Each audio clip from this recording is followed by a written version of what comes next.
여러분 안녕하십니까? 목포 MBC 뉴스데스크입니다.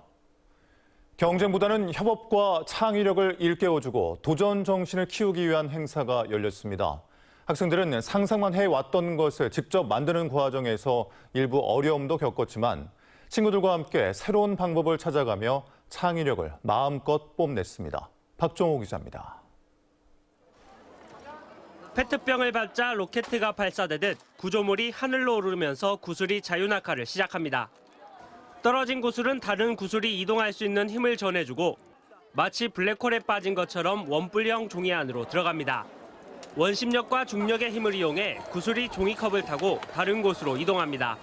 2022년 전남 창의도전 페스티벌에서 펼쳐진 우주정거장 제작 현장입니다.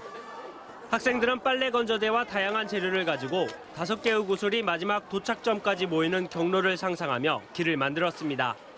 머릿속에 있는 생각을 직접 제작하다 보니 어려운 점도 많았습니다. 생각보다 구슬 굴리는 게 저희가 생각한 방향대로 안 되는 게 있었고 그래도 막상 친구들이랑 같이 해보니까 잘 맞았던 건 있는 것 같아요. 돌아가는 부분과 이제 아랫부분이 충격을 흡수해서 잘 떨어져야 하는데 그 부분에 문제가 살짝 있어서 그 부분을 열심히 해결해보고 있습니다. 이번 행사는 전남 지역 초등학교와 중학교 학생 62개 팀 258명이 참가했습니다. 특히 교과서에 나오지 않은 새로운 문제들을 만나고 팀원들과 함께 고민하면서 창의력을 발휘해 문제를 해결해 나가는 데 그 취지가 있습니다. 학생들의 창의력 향상을 위한 다양한 프로그램은 더욱 확대될 예정입니다. 우리 청소년들이 각자 가지고 있는 재능이 깨어날 수 있도록 미래 산업 프로그램과 발명교육 과정을 신설하여 초, 중고에 필요한 예산을 적극 지원할 계획입니다. 올해로 8회째인 전남 창의도전 페스티벌. 아이들의 창의력과 과학적 사고를 키우는 미래인재 양성의 요람으로 자리 잡고 있습니다.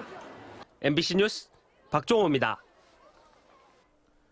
정부의 국책사업 공모에 대응하는 전라남도는 낙후된 전남에 정책적 배려를 해달라는 요구를 해왔습니다.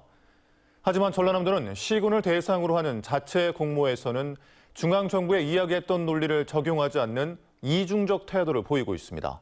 양현승 기자입니다. 해양수산박물관 입지로 완도군이 선정됐습니다.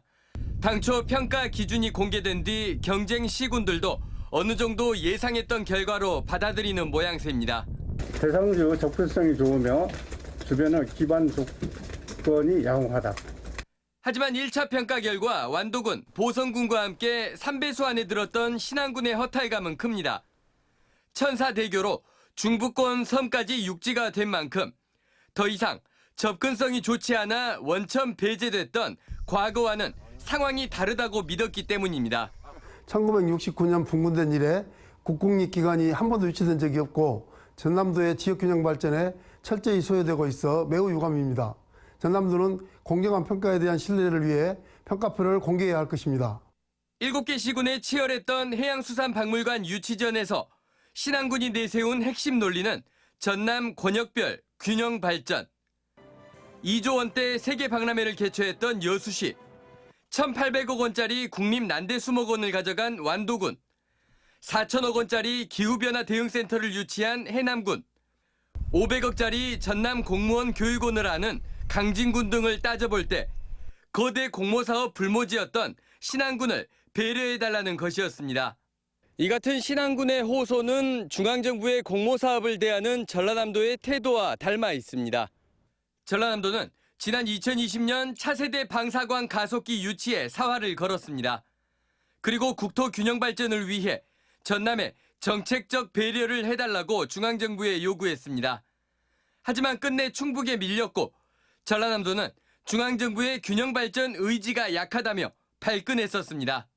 수도권 중심 사고에서 기인한 것으로밖에 볼 수가 없으며 대전 이남에는 대규모 연구시설 등은 아무것도 하지 말라는 의미나 이처럼 전라남도는 중앙정부에는 균형 발전과 정책적 배려를 요구하면서도 정작 시군에는 전라남도가 중앙정부에 요구했던 논리를 적용하지 않는 이중적 행정을 하고 있습니다. MBC 뉴스 양현승입니다. 다음 달 17일 치러지는 대학 수학능력시험을 앞두고 시험 3일 전부터 모든 고등학교와 시험장 학교들이 원격 수업으로 전환됩니다. 교육부는 수능 2주 전인 11월 3일부터 17일까지 자율방역 실천 기간을 운영하고 14일부터 16일까지 원격 수업 전환을 권고하기로 했습니다.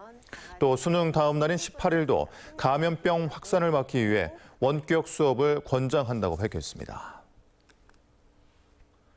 광주와 전남 지역 초등 돌봄교실 신청자가 해마다 증가하고 있지만 인력이나 공간이 부족해 대기자가 늘고 있는 것으로 나타났습니다. 교육부가 국회에 제출한 자료를 보면 광주는 올해 1학기에 6,774명이 신청했는데 652명이 대기했고 전남은 14,945명이 신청했는데 747명의 돌봄교실을 이용하지 못했습니다. 국회 이태규 의원은 맞벌이 부부 증가 등으로 초등 돌봄교실 이용이 늘고 있다며 교육당국에 이용률을 높일 수 있는 방안 마련을 촉구했습니다. 김영록 전남지사는 일본 오사카시에서 열린 한일해협연안 시도현 교류 지사회의에서 탄소 중립 신산업을 선도하는 글로벌 전략을 발표했습니다. 김영록 지사는 탄소 중립은 인류에게 선택이 아닌 필수이며 전남이 지닌 풍부한 재생에너지 자원을 바탕으로 8.2기가와트 해상 풍력 발전단지 등을 성공적으로 조성하겠다고 밝혔습니다. 오늘 오전 10시 20분쯤 한평군 해보면 산내리의 한 주택 인근 황토방에서 불이 나 출동한 119에 의해 1시간 20분 만에 진화됐습니다. 소방당국은 아궁이에 불을 피워놓고 주인이 자리를 비운 사이 불이 난 것으로 보고 정확한 화재 원인을 조사하고 있습니다. 지난 7월 무안군 해제면 도리포 해상에서 좌초돼 기름 유출 사고를 일으킨 준설선이 3개월 만에 인양됐습니다. 무안군은 800톤급 대형 크레인선을 투입해 좌초된 준설선을 인양한 뒤 해남의 한 조선소로 옮겼고 인양에 들어간 8억 6천만 원을 선조에게 청구하기로 했습니다. 신안군이 세계 최초로 물 위에 떠 있는 미술관을 조성합니다. 신안군은 김환기 화가의 고향인 안좌도 신촌 저수지에 내년 개관을 목표로 1,588제곱미터 부지에 큐브 형태의 전시실 5개와 수장고, 사무실 등을 조성할 계획입니다.